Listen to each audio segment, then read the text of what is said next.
Boa noite. O cenário político e econômico na América do Sul é de instabilidade. A situação mais gritante hoje é a da Bolívia, que está à beira de uma guerra civil. No Chile, os protestos de rua completam um mês e o país soma 23 mortes em conflitos entre as forças policiais e os manifestantes. Tensões sociais também foram vivenciadas no Equador e na Argentina. Na Venezuela, a crise se arrasta há anos. Lê do engano quem pensa que o Brasil está deitado em berço esplêndido. A instabilidade na América do Sul é o tema de hoje do nosso programa. Participam Marcelo de Almeida Medeiros, professor de Política Internacional da UFPE e pesquisador do CNPq, Rafael Mesquita, professor do Departamento de Ciência Política, também da UFPE, e ainda Pedro Simas, historiador com pós-graduação em Direitos Humanos. Boa noite, muito grata pela presença de vocês hoje aqui no Opinião Pernambuco. Eu vou começar pedindo para cada um de vocês fazer uma contextualização rápida da América do Sul, pegando aí três momentos. Quer dizer, o primeiro momento ali, o ciclo das ditaduras militares, que começa ali na década de 50, na década de 60, perdão, acho que o Equador um pouco... o Paraguai um pouco antes. Depois, a redemocratização com a ascensão das forças de centro-esquerda. Depois, o recuo dessas forças para a ascensão das forças de centro-direita e agora esses conflitos que estão explodindo aí em muitos países sul-americanos. Marcelo, um contexto seu rápido para a gente começar. Tá, rapidamente, eu acho que é importante ressaltar o efeito de contágio, né? Então, alguns fenômenos que começam num determinado país da América do Sul, ele contagia, ele se reproduz e em pouco tempo a gente tem a maior parte dos países sendo atingidos, vamos dizer assim, por uma determinada tendência. Foi assim nesse ciclo que você acaba de descrever. O ciclo de regimes autoritários, o ciclo de redemocratização, enfim, toda essa trajetória que você nos colocou aqui.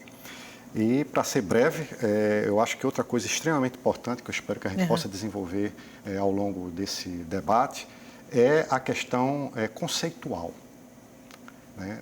O que é uma revolução, o que é um golpe, né? O que é que diferencia uma coisa da outra.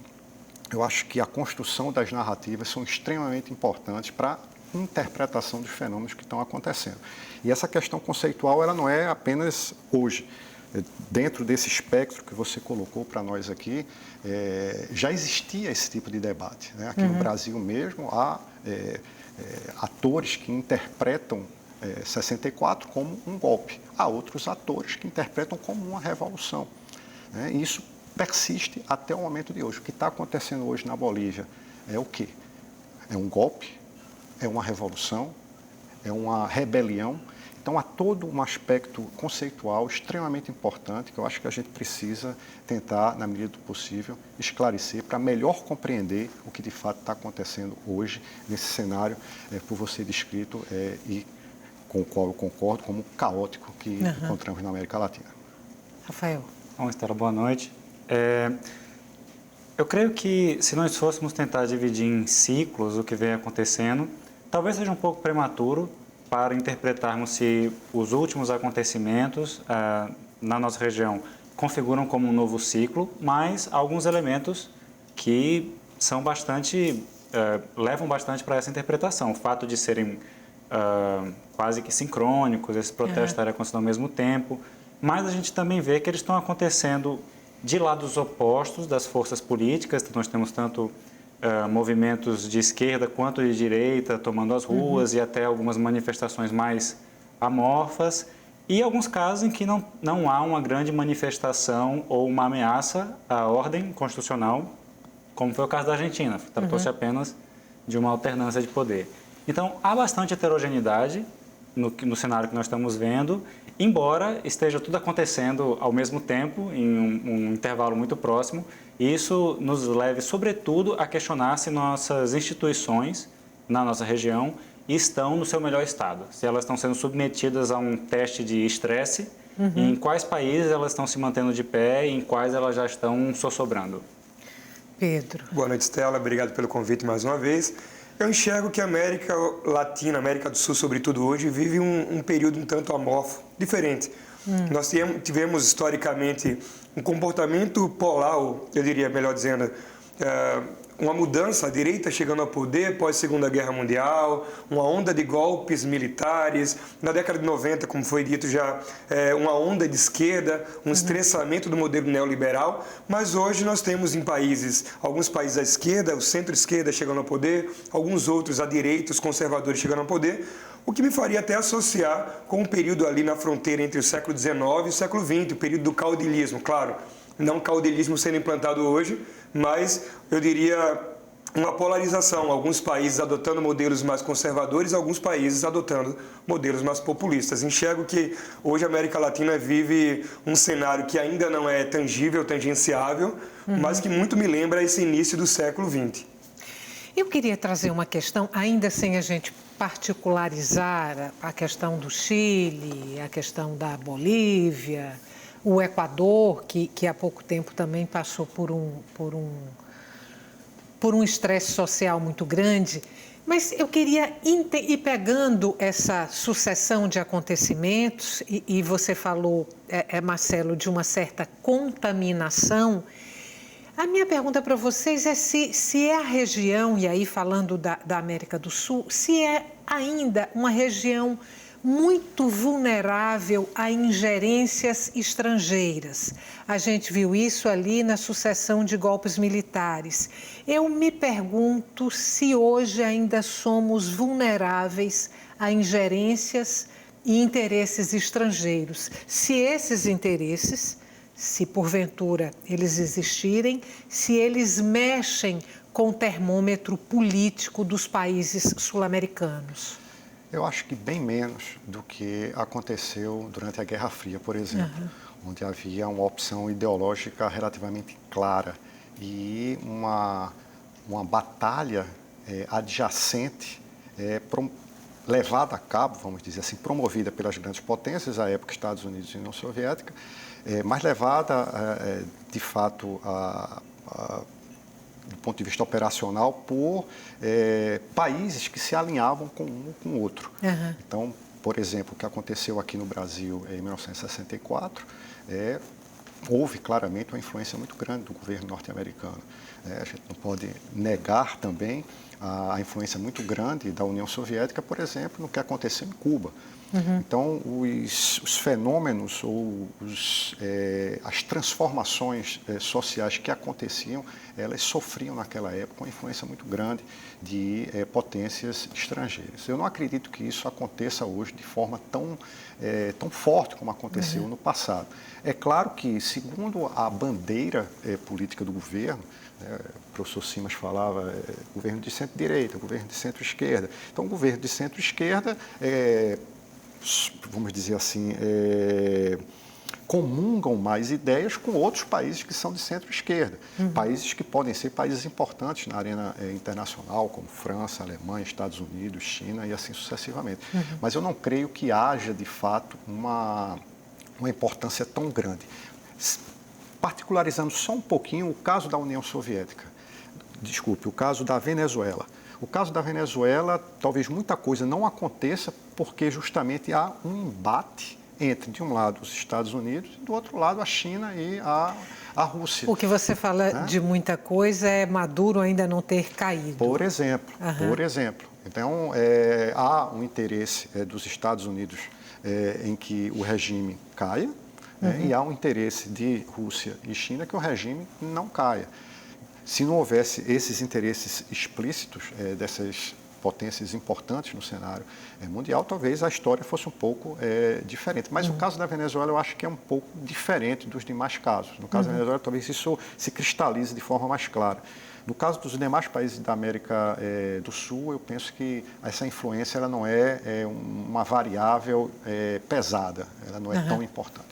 Particularizando agora, e aí entrando no caso da Bolívia, a queda de Evo Morales, você percebe ingerências, por exemplo, dos Estados Unidos ou não? Bom, ou foram circunstâncias meramente internas que precipitaram a crise no país, que está aí beirando, se eu não estiver exagerando, uma guerra civil? De acordo com a linha adotada pelo próprio Evo, ele levanta ingerência dos Estados Unidos nos eventos, não é? Claro que isso tem que ser visto com um pouco de recuo, porque quais são as evidências materiais para que isso haja, enfim, para haver esse tipo de ilação.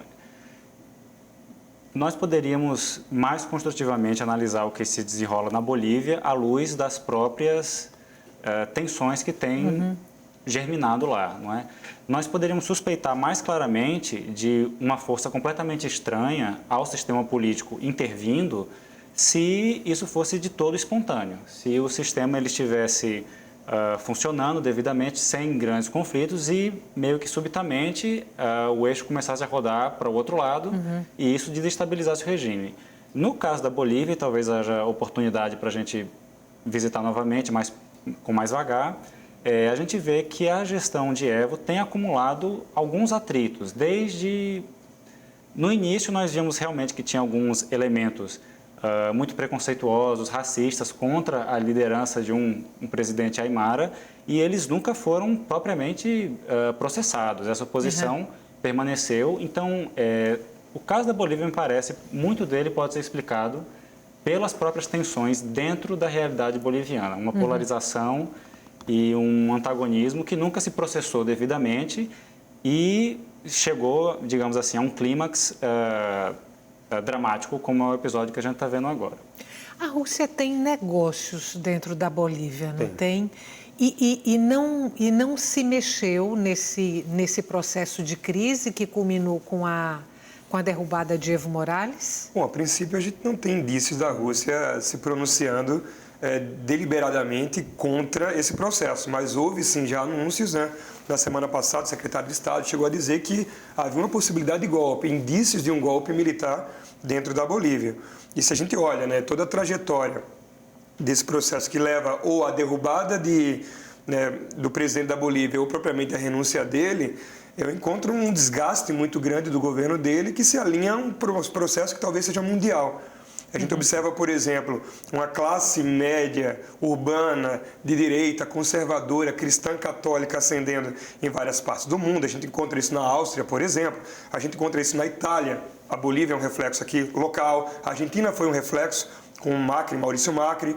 A gente encontra também, dentro do governo dele, uma série, eu costumaria dizer que ele auto-sabotou o próprio governo, né? Porque em que sentido? Você está falando de Evo Morales. Evo Morales. Em 2006 ele é eleito, com uma massa, com apoio popular muito forte, os cocaleiros apoiando o governo dele. Ele consegue ser reeleito, mesmo que a Constituição naquele momento dissesse, né, não há reeleição, há uma alteração da Constituição. Em 2016 há um plebiscito, ele não consegue um direito para conseguir, de alguma maneira, se eleger infinitamente, enfim, sem limitações, mas ele recorre ali, né, à Justiça Nacional e alega que a sua eleição é um caso de direitos humanos, né? Então ele vai de alguma maneira surrupiando o sistema eleitoral e político do país dele. Eu acho que o nível de tensão máximo, né, é essa derrota e as suspeitas, né, de fraudes que foram confirmadas pela OEA. Mas em todo caso, quando ele reconhece, sim, tudo bem, se há suspeitas, convoca novas eleições e depois se propõe a renunciar. E, de alguma maneira, os militares precipitam essa renúncia dele, né? Consequentemente, há, na minha opinião, elementos de golpe e a Rússia já sinaliza para esse ponto aí. Eu nem vou perguntar se foi golpe, vou deixar para o próximo bloco, porque eu acho que a gente só tem 1 minuto para esse bloco. Mas a minha pergunta para você é a seguinte: se foi exatamente aí, na tentativa de um 4º mandato, que Evo Morales deu mais munição para a oposição? Eu acho que, como o professor Simas colocou, foi algo progressivo, né? Estava lendo hoje pela manhã, relembrando que Mitterrand ficou 14 anos no poder na França. 2 mandatos de 7 anos. Tá? Angela Merkel está também há 14 anos, salvo engano de minha parte, esse ano.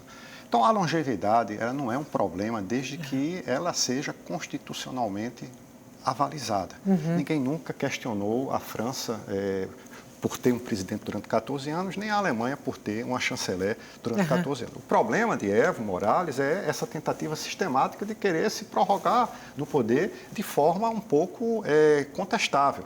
Né? Então, eu acho que o problema maior foi esse. Tá? Eu gostaria de desenvolver um pouco mais sobre os conceitos, golpe ou não golpe, mas depois. No próximo bloco. Nosso intervalo é curto, não saia daí. E o tema de hoje do Opinião Pernambuco é a instabilidade política e econômica na América do Sul. Até já.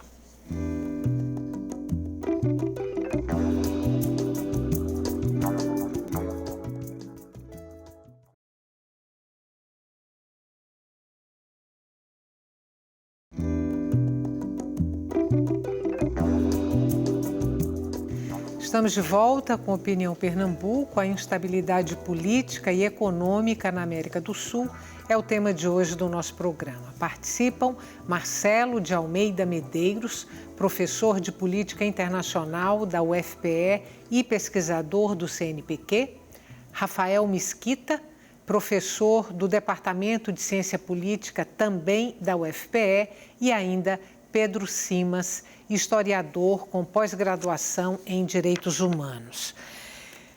Vamos voltar a falar da Bolívia e agora com a pergunta que não quer calar. Foi golpe ou não? Tá, eu vou tentar ser breve para deixar espaço para que meus colegas também façam. A pergunta é para os três. Exatamente. Então, a primeira observação que eu gostaria de fazer é que a resposta é complexa em relação a isso. Hoje pela manhã eu resolvi fazer uma consulta ao dicionário do Bobbio, o dicionário do Bobbio de política, quer dizer, um dicionário especializado, e o verbete é extremamente longo, e uma coisa que é dita de pronto no verbete é que essa dicotomia, ela, na verdade, não existe, é um espectro. Então, entre revolução e golpe, que estão nos extremos, você tem várias outras categorias, que a gente não vai discutir aqui, porque aqui não se trata de uma aula, tá? Mas o que eu quero chamar a atenção, então, é o quê? Alguns aspectos mais gerais, tá? É importante que o telespectador pense em termos cronológicos, o antes, o durante e o depois do fenômeno, seja golpe ou seja revolução. Ora, o que é o antes? Antes é o que existe. É Estado de Direito ou não? Porque isso vai ter a ver com a legitimidade da ação que vai ser promovida. Então, sei lá, no caso da Bolívia, no caso do Chile, ou pouco importa, o Estado, o governo que está lá, o Estado que está funcionando, ele está dentro de um padrão que a gente poderia considerar como um Estado de Direito? Essa é a primeira pergunta. Segundo, o durante. Quem é que participa do fenômeno? Você pode imaginar, o Bobbio cita, por exemplo, um golpe palaciano. Um golpe palaciano é algo que não há participação de pessoas na rua, não tem nada. De repente, há um assassinato, ou uma prisão, uma deportação, e você tinha um determinado governo X e o governo passa a ser Y. Tá? Então, o durante é tentar mapear quais são os atores que estão envolvidos naquele fenômeno. Isso vai ser muito importante para poder a gente classificar se é golpe ou revolução ou rebelião e assim revolta popular. Revolta popular e assim sucessivamente. E o terceiro momento é o depois.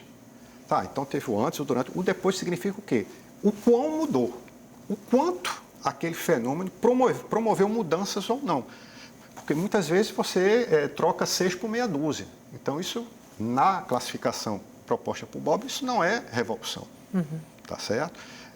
Então, são esses 3 momentos. Ora, cabe a nós agora, a partir dessa rápida explanação, e essa é uma tipologia de Bobbio. Obviamente, você pode ter outras tipologias, você pode ter outras formas de leitura. Essa é uma grade de leitura possível. Então, seriam os elementos, vamos dizer assim, que eu colocaria aqui para a gente tentar, a partir deles, interpretar que tipo de fenômeno nós teríamos na Bolívia, no Chile, na Argentina e assim sucessivamente.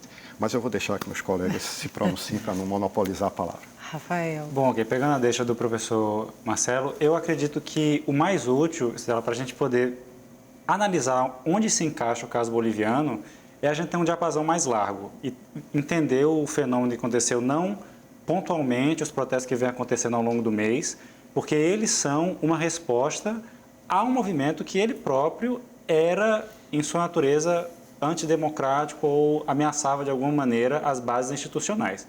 Então, recapitulando os fatos que o professor Simas já citou, nós vemos ao longo dos anos uma tentativa crescente do Evo Morales de relativizar alguns institutos da ordem democrática, como termos reeleições, alternância de poder, e isso naturalmente parece bastante paralegal, suspeito, tendo perdido o plebiscito, ele tenta conseguir por decreto, pela Corte Constitucional. Então isso já me parece, por um lado, um movimento de comprometimento de certas instituições da democracia. Então, esse, digamos, é um primeiro ato, é o antes. Quando nós chegamos à consumação dos fatos que têm sido os protestos e a renúncia de Evo recentemente, nós encontramos aí uma resposta que é quase de tão baixa qualidade quanto essa primeira relativização das instituições democráticas. Porque nós observamos, de fato, o uso da força e ameaças realmente quase que abaixo do Estado de Direito aos familiares do Evo Morales, aos simpatizantes. Então, um estado de desordem bastante preocupante, bastante calamitoso. E, uma vez que Evo renuncia, o que nós temos visto do governo que se instalou, a presidente interina, né, a Jeanine Áñez, autoproclamada, ela, e assim como o restante do seu governo, eles também assumem um tom bastante confrontacional. Não é tanto um governo apenas de custódia, guardião, nós vamos apenas gerenciar a situação até que haja novas eleições, embora eles tenham enviado o projeto para novas eleições, hoje, inclusive, ao Congresso, nós vemos que eles já governam, de fato, com uma certa agenda. Então, a Bolívia já foi retirada da ALBA, não é? E houve algumas outras medidas que eu agora não me recordo de todas, mas você vê que, de fato, não é só um governo mordomo, não é, que está tomando conta das coisas. Há, de fato, políticos com uma certa agenda. Então, eu diria que esses dois movimentos principiou com uma erosão da parte do Evo, das instituições, e culminou com uma classe de opositores que também está mais que satisfeita em poder executar um programa sem ter passado plenamente pelas urnas. É interessante que recentemente eu li um artigo que fazia uma comparação à situação de Evo Morales e 64 no Brasil, as narrativas. Né? Há quem diga que Jango ele foi forçado a renunciar, a criar um vácuo de poder, na verdade. Né? Saiu do poder, depois se exilar no Uruguai, enfim.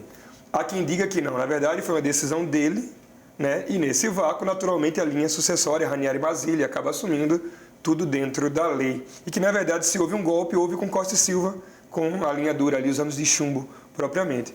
No caso de Evo Morales, inclusive, ele tem denunciado, em primeira pessoa, através das redes sociais, do Twitter, ele está no México agora, né?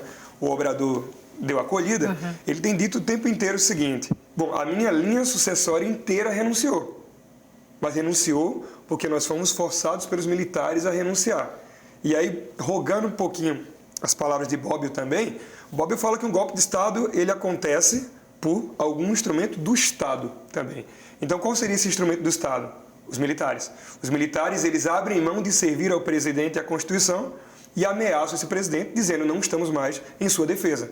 Levando em consideração essa estrutura de que uma instância do governo ameaça o presidente do executivo, então poderia ser chamado a curto prazo de golpe militar. Algumas narrativas hoje falam em golpe militar. Você foi da mesa o único que, sim, disse que no seu entendimento houve um golpe. Marcelo não falou, Rafael também não. Sim, precisa. Qual de nós reage agora? Sim, a meu entendimento, se nós formos analisar só os episódios recentes, eu acredito que nós não estamos só diante de uma renúncia ordeira.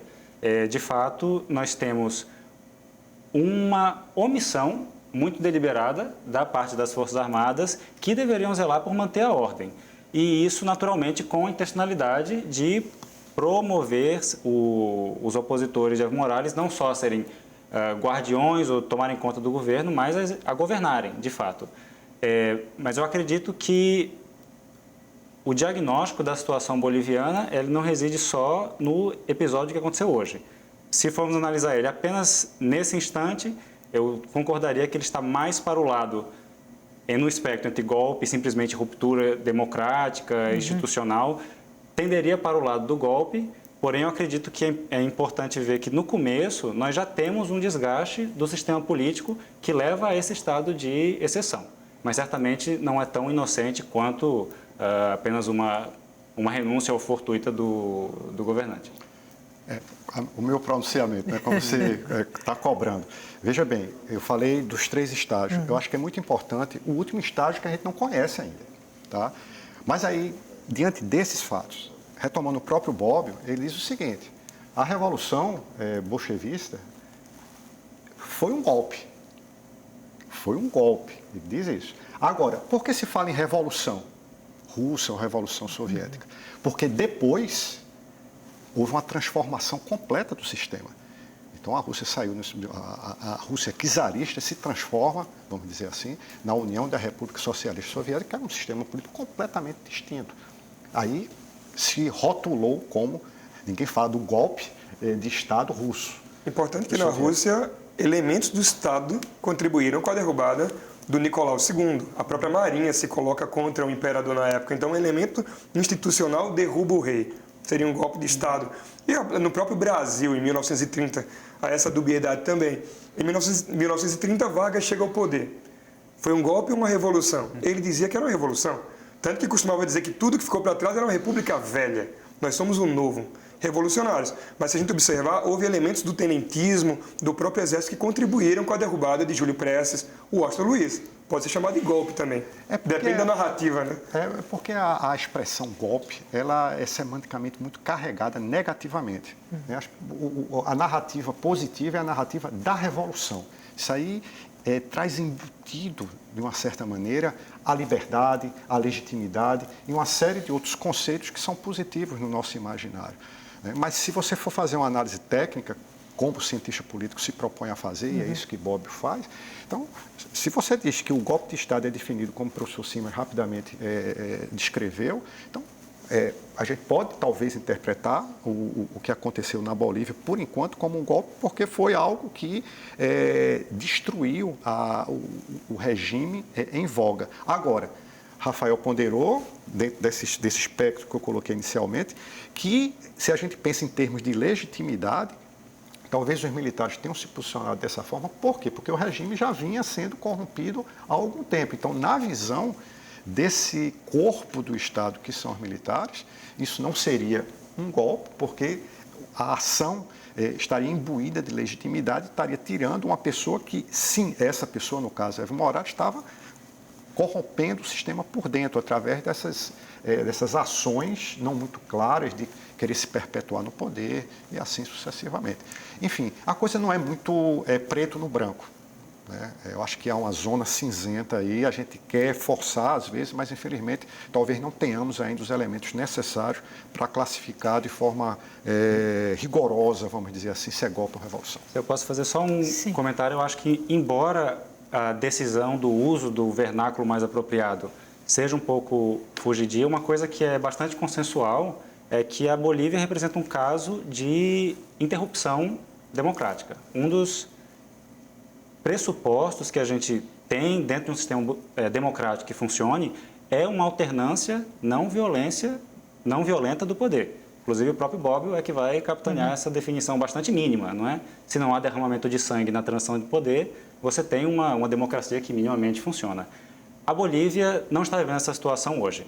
Então, quando nós observamos como as peças do tabuleiro se movimentaram, é possível argumentar que por um lado ou por outro, né? Um golpe ou não, mas em qualquer que seja o caso, a situação da alternância de poder hoje se encontra altamente anômica, né? Sem uma definição de como isso vai se processar. Então, isso é um ponto que é possível, bastante pacificado, né? A Bolívia hoje vive um estado de interrupção da normalidade democrática. Eu vou ter que fazer mais um intervalo e a gente volta daqui a pouquinho. Nosso intervalo é curto, você sabe disso, e o tema de hoje do nosso programa é a instabilidade política e econômica na América do Sul. A gente termina aqui esse bloco falando da Bolívia. Até já.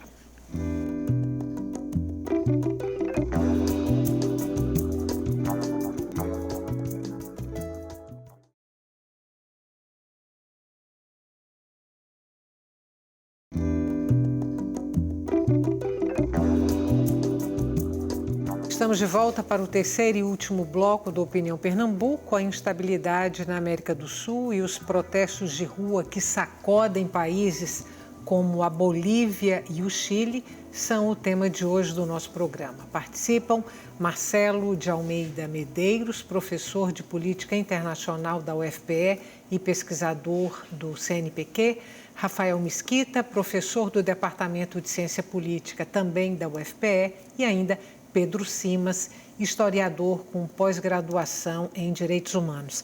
Eu preciso urgentemente passar para o Chile e, se der tempo, para os outros países aqui da América do Sul, mas eu tenho uma última pergunta ainda sobre a Bolívia. Alguma possibilidade de o desdobramento disso tudo que está acontecendo na Bolívia agora resultar num governo militar? Eu acredito que não. Né? Eu acredito que não. O professor Rafael Mesquita relembrava que foi enviado hoje pela presidenta que se encontra no poder na Bolívia a solicitação de realização de novas eleições calendárias. Então, a expectativa é que as instituições sejam minimamente fortes para promover essa nova eleição, que a OEA possa estar presente e aprová-la, entenda, que tenha o selo da OEA dizendo que foi um escrutínio limpo e que sejam eleitos os governantes que os bolivianos desejem. Então, a minha expectativa é que a democracia não seja abalada, vamos dizer assim, na Bolívia, e que possamos ter uma transição a menos traumática possível. Os opositores, quer dizer, as pessoas que hoje comandam o movimento anti-Evo Morales na Bolívia, representam essas pessoas uma extrema-direita? Você encontra muita variação, certo? Você tem desde alguns indivíduos como o Camacho, não é, que foi um dos pivôs do início das instabilidades, que está bem mais à direita no espectro político do que outros, não é? Então, é difícil talvez traçar um denominador, certamente. Todos estão muito mais identificados com o centro-direita e bastante avessos com a agenda que Evo e o seu partido, o MAS, vinham implementando em relação à população campesina, indígena. Alguns dos primeiros gestos desse governo foram muito simbólicos nesse sentido. E com crescimento econômico, né? Crescimento médio de 5% do PIB em 14 anos. Esse é um dos casos que torna a Bolívia muito interessante, muito até desconcertante do ponto de vista de explicar o que está acontecendo, porque é um caso em que crescimento econômico não levou a um aplacamento de tensões. Se nós fôssemos analisar a instabilidade da América do Sul nos últimos anos, olhando para o caso brasileiro, por exemplo, baixa performance econômica, diríamos, explica bastante dos descontentamentos, da crispação das tensões e, contudo, a Bolívia, tendo se saído muito melhor do que alguns de seus vizinhos, acabou entrando numa situação como essa. Então, isso torna o caso deles bastante peculiar. Eu vou ter que sair da Bolívia, vamos entrar no Chile. Pedro, a minha primeira pergunta para você é se o que está acontecendo hoje no Chile, aí já são 23 mortos, mais de 200 pessoas cegas que perderam total ou parcialmente a visão em confrontos com a polícia. O que está acontecendo no Chile hoje lhe surpreende? Não, talvez não. Eu acho que o Chile parecia ser um país ali blindado, assim como o Uruguai, né? Países que tinham um crescimento econômico, um PIB crescente, muitos investimentos estrangeiros, um IDH em alta, né? É bom lembrar que o Chile tem uma educação, apesar de boa parte, uma base privada, mas uma educação de referência na América do Sul, uma saúde de referência, mas eu acho que há um desgaste de um modelo neoliberal, de um resquício de um modelo neoliberal, que ele se estressou em outros países de maneira mais, eu diria, recente. Por exemplo, em 99 a gente teve um marco de ascensão das esquerdas, né? E agora no Chile, por exemplo, o plano de capitalização da Previdência, né? Por exemplo, os altos impostos, a privatização da educação, acho que tudo isso faz com que uma massa comece a estar descontente com aquele modelo considerado neoliberal. É bom lembrar que a Constituição chilena vem desde a era de Pinochet. A redemocratização não trouxe uma nova Constituição, né, com direitos sociais amplos, com a inclusão social, enfim. Então, acho que há um estressamento deste modelo neoliberal e a população hoje reage. É bom lembrar, interessante que a gente teve protestos que reuniram 20% da população chilena nas ruas. Isso é inédito. Né? Para alguns cronistas já, talvez, um maior evento, está entre os maiores eventos do século XXI em termos de proporção populacional nas ruas. E um outro detalhe interessante é que você tem elementos de direita e elementos de esquerda protestando contra o governo atual. Então, um caso, para mim, muito interessante e muito peculiar, mas que mostra um desgaste do neoliberalismo. Marcelo, os protestos no Chile, que começaram há aproximadamente um mês, eles começaram por conta de um reajuste nas tarifas do metrô. Uma correspondência, a gente trazendo para o real, de 20 centavos. Isso explodiu, as reivindicações foram sendo ampliadas e hoje os manifestantes na rua pedem a saída do presidente da República. A minha pergunta para você é se esses movimentos de rua no Chile, pelo que você tem acompanhado até agora, pela força que essas manifestações têm demonstrado, se esses movimentos são capazes de tirar o presidente, que acho que tem mandato até 2022, se eu não estiver enganada. Eu acredito que não. Mas, enfim, isso é um exercício de futurologia, né, baseado em que eu penso dessa forma. Eu acho que eu fiquei mais surpreso do que o professor Simas com a situação no Chile. A questão do aumento de passagem foi a gota que transbordou, vamos dizer assim, o copo. Né? O copo estava já cheio e foi a gota que fez o copo transbordar. Eu li recentemente que há a possibilidade de uma convocação de uma Assembleia Nacional Constituinte. Ora, a Constituição da época de Pinochet persiste e foi usada e não foi questionada por governo de esquerda. A Bachelet governou com a Constituição da era Pinochet. Isso teve 2 mandatos, não foi ela? Eu acredito que sim. Mas não alternados, certeza, né? Enfim, ou seja, forças de esquerdas governaram com essa Constituição, tá certo? Então, o que talvez exista é um certo acúmulo de reivindicações, exclusão social, que chegou a um nível insuportável por um grande número de cidadãos chilenos. O governo está agindo de forma a tentar acalmar os ânimos. Então, demitiu o ministro da Economia, ou seja, fez uma série de trocas, vamos dizer assim, de assentos no alto escalão, né, para tentar ver se consegue acalmar os ânimos. Né? Se houver, de fato, essa Assembleia Nacional Constituinte, pode ser que alguns elementos, alguns mecanismos institucionais possam promover uma redistribuição mais adequada e, com isso, acalmar, vamos dizer assim, os ânimos da população e dos cidadãos chilenos. Olha só, a convocação de uma Assembleia Nacional Constituinte foi aceita pelo presidente da República.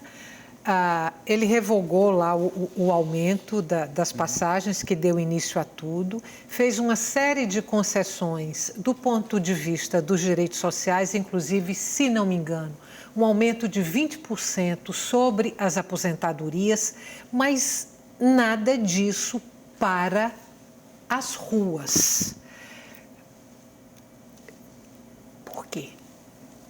Bom, Stella, como nós nesse programa estamos analisando vários episódios, né, eu acho que é importante também ver o que há de peculiar no do Chile. Ele se diferencia bastante do caso boliviano, justamente porque me parece que é esse acúmulo de demandas e até bastante amorfas. Não é? Como você sabe qual demanda atender para que se arrefeça, não é? Se elas são tão difusas. O paralelo mais imediato que me ocorre, não sei se nós vamos entrar nisso posteriormente, é o dos protestos no Brasil em 2013. Também as tentativas da época de Dilma para aplacar os ânimos eram bastante, vamos dizer assim, no varejo, não é? Reformas bastante amplas para ver se, de modo geral, satisfaziam essas demandas basilares da população. Então, isso me parece que é uma das dificuldades no caso chileno.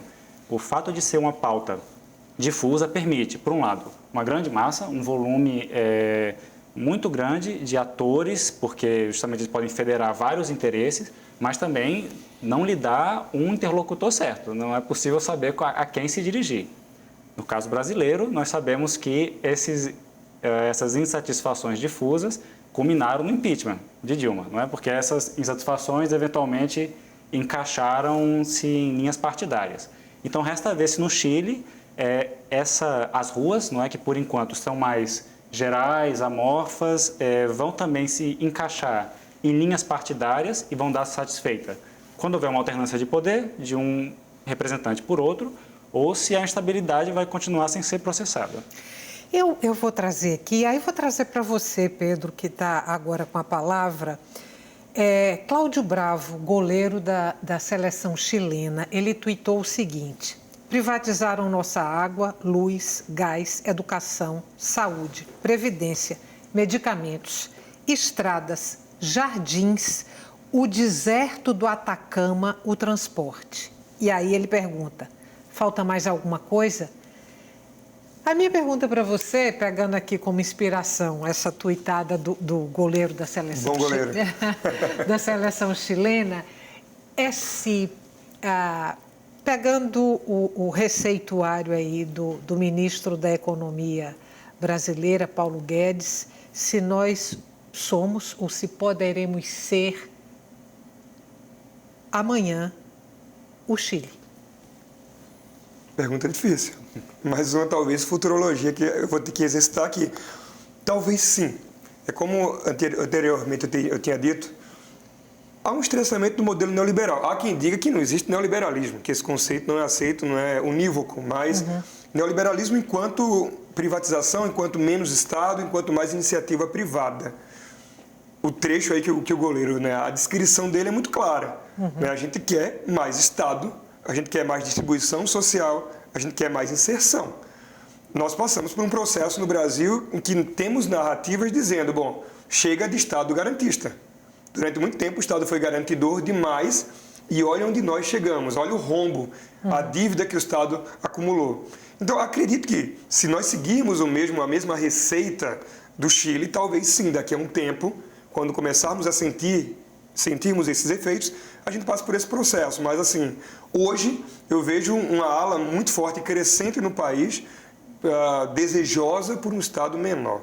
A iniciativa privada, a classe média, enfim, os investimentos estrangeiros, pedindo para que o Estado seja enxuto, para que a gente possa sanar as dívidas e, a partir daí, viver uma nova era. Eu acredito que talvez, dentro de algum momento, a gente viva esse processo. Estado mais enxuto implica necessariamente numa retirada de direitos sociais, principalmente das camadas mais vulneráveis?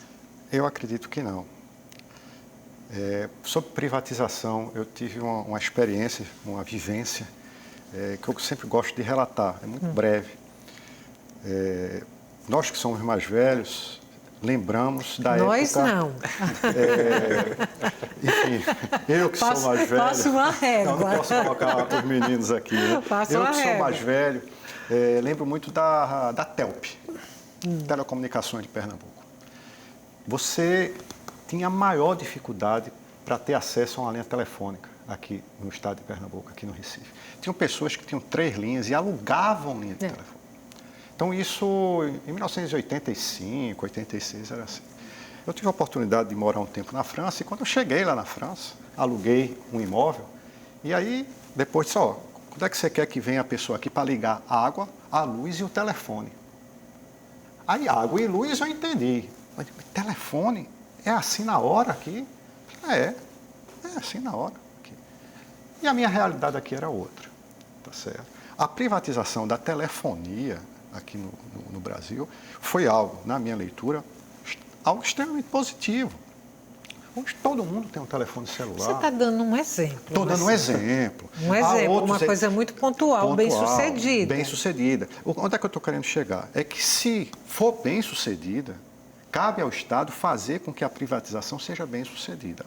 Ora, a questão sobre o liberalismo, se ele é bom ou ruim, isso é uma questão ontológica. Não há como argumentar que uma é melhor do que a outra, porque você pode pegar um Estado interventor forte, como a Suécia, por exemplo. Funciona bem na Suécia? Funciona, vai muito bem, obrigado, a Suécia. Mas a concepção do cidadão sueco sobre o que é um bem público é muito diferente da concepção brasileira, por exemplo, do que é um bem público. Eu trabalho numa instituição pública, a Universidade Federal de Pernambuco. E a minha vida lá, o meu convívio lá, tá certo? É o quê? O que é público não é nem meu nem seu. Não é uma coisa que pertence a todos nós. O tratamento que é dado à coisa pública é um tratamento de uma coisa que não é nem meu nem seu, não é de ninguém. Então não há um cuidado com a coisa pública. Então o problema não é a privatização, é que ela seja bem feita. Se ela for bem feita... Privatizar tudo. Pode Água, privatizar, educação, saúde. O Estado deve, dentro da visão liberal. Tenho 2 minutos. Pelo menos mais uma pergunta. Olha só, a gente está falando de mobilizações sociais nervosas, algumas vezes violentas. Teve o caso aí da Argentina, que foi uma outra situação, quer dizer, muita mobilização de rua, mas uma mobilização que tinha como foco a eleição. Eu me pergunto se na Argentina foi diferente, exatamente porque quando a população começou a sentir os efeitos no que você chamou aí de uma política neoliberal, a eleição estava ali na porta e aí não houve o que está acontecendo no Chile, por exemplo, nem na Bolívia, nem o que aconteceu no Equador? 30 segundos. O caso argentino, ele talvez seja o mais pacífico e, digamos assim, bem-sucedido dentre todas essas instabilidades. Porque a instabilidade, de fato, não houve. Você teve uma derrota eleitoral e haverá uma mudança. Macri se colocou numa posição impopular por ser um político do Estado mínimo. E é óbvio que isso lhe custa sempre popularidade e votos. E a prova disso foi a sua derrota acachapante para Fernanda e Cristina. Porque, ninguém gosta da ideia de ser tolhido de direitos, ainda mais quando a situação do país vai se precarizando mais. Com um aumento de pobreza muito grande, né, na Argentina durante o governo dele. Acabou. A gente marca outro dia para conversar mais. Para você que está em casa, muito obrigada pela companhia até agora e o Opinião Pernambuco volta amanhã.